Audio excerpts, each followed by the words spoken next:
Citoyens, nous avons vécu des heures sombres. Nous sommes en 1945, après la libération. Au balcon de l'hôtel de ville, le maire de Rennes rend hommage à la résistance quand, là-bas dans l'oreille, on lui annonce que justement le dossier avec toutes les archives de la guerre vient d'être volé et qu'une bombe quelque part peut exploser. Nous comptons sur vous.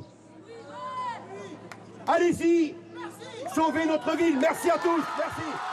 En bas, les habitants, en l'occurrence des petits groupes de collégiens, de lycéens, sont donc appelés à remonter la piste, à trouver des indices, en comparant des photos par exemple. En cette journée de la résistance, on a essayé de travailler la mémoire autrement pour les jeunes générations.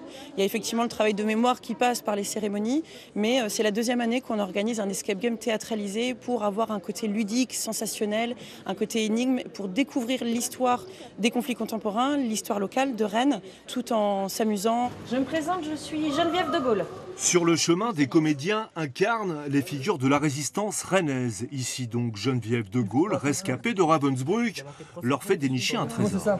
Ça, c'est le drapeau de la France libre. De la France libre.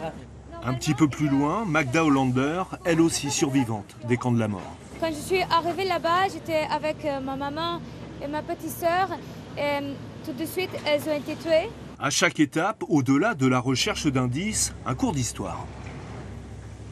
Même si on en entend souvent parler, on y accorde peut-être moins d'importance qu'avant. Et c'est bien de faire des choses comme aujourd'hui qui changent un petit peu d'habitude. Piqûres de rappel. Ça, ouais. Rencontrer certaines personnes qui ont marqué l'histoire de la guerre, ça m'a fait quelque chose. À la fin, on s'en doutait un peu grâce aux indices accumulés. On va retrouver le dossier, la bombe va être désamorcée. Cette histoire-là, cette guerre-là se termine bien. 80 ans après, on peut remercier les partisans.